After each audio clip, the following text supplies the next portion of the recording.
Hello hi అందరికీ welcome to my channel. It's me Rajeshwari.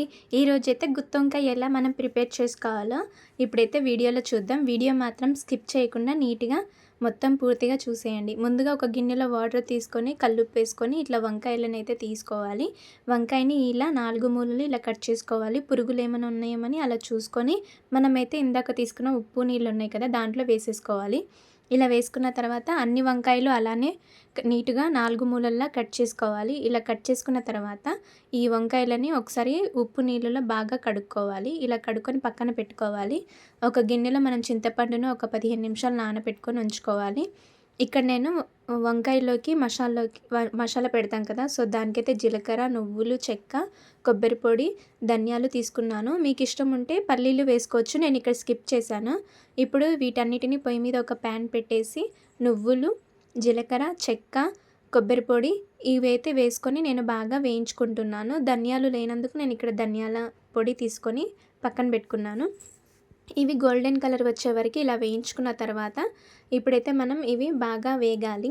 ఇలా వేగిన తర్వాత ఒక ప్లేట్ అయితే తీసుకొని దానిలోకి అయితే వేసుకోవాలి ఈ మిశ్రమాన్ని. ఇలా వేసుకున్న తర్వాత అదే పొయ్యి మీద మళ్ళీ అదే ప్యాన్ పెట్టేసి ఇప్పుడు మనం ఒక ఆనియన్ తీసుకొని పొడుగా కట్ చేసుకొని ఆనియన్ కూడా గోల్డెన్ కలర్ వచ్చే వరకు మనం స్పూన్తో ఇలా సిమ్లో పెట్టేసి బాగా వేయించుకోవాలి. ఇలా గోల్డెన్ కలర్ వచ్చాక అది కూడా ప్లేట్లోకి సర్వ్ చేసుకొని ఇప్పుడైతే మనం ఈ మిశ్రమాన్ని ఒక మిక్సీ గిన్నె తీసుకొని దాంట్లో అయితే వేసుకోవాలి. ఇలా వేసుకున్న తర్వాత ఇందాక మనం ధనియాల పొడి వేయించలేదు కదా, సో ఆ ధనియాల పొడి కూడా దీంట్లో యాడ్ చేసుకోవాలి. ధనియాల పొడి వేసుకున్న తర్వాత ఇందాక మనం నానబెట్టుకున్న చింతపండు రసాన్ని దీంట్లో 4-5 చింతపండుని ఇలా వేసుకోవాలి. ఇలా వేసుకున్న తర్వాత ఇప్పుడు మిక్సీ మూత పెట్టేసి మనమైతే కొంచెం పసుపు, తగినంత కారం, తగినంత ఉప్పు వేసుకోవాలి.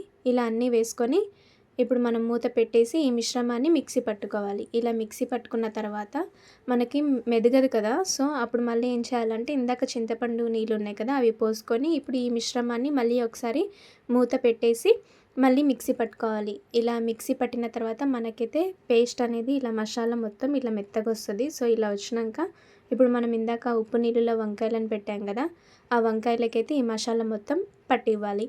ఇలా చిన్నగా అన్నీ తీసుకొని మసాలా మాత్రం చాలా ఎక్కువగా పెట్టుకుంటే చాలా టేస్ట్గా ఉంటుంది.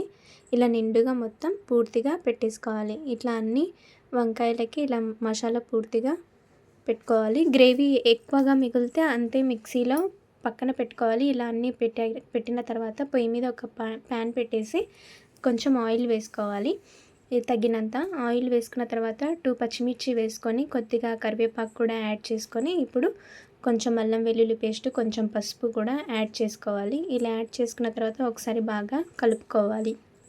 ఇలా కలిపిన తర్వాత మనమైతే ఇందాక మసాలా పెట్టిన వంకాయలు ఉన్నాయి కదా, అవి ఈ ఆయిల్లో అయితే ఒకసారి వేసుకొని మొత్తం ఫ్రైలా చేసుకోవాలి, డీప్ ఫ్రై చేసుకోవాలి. ఇలా మొత్తం వేసుకున్న తర్వాత మిక్సీలో ఉన్న మసాలా కూడా దీనిలో యాడ్ చేసుకోవాలి.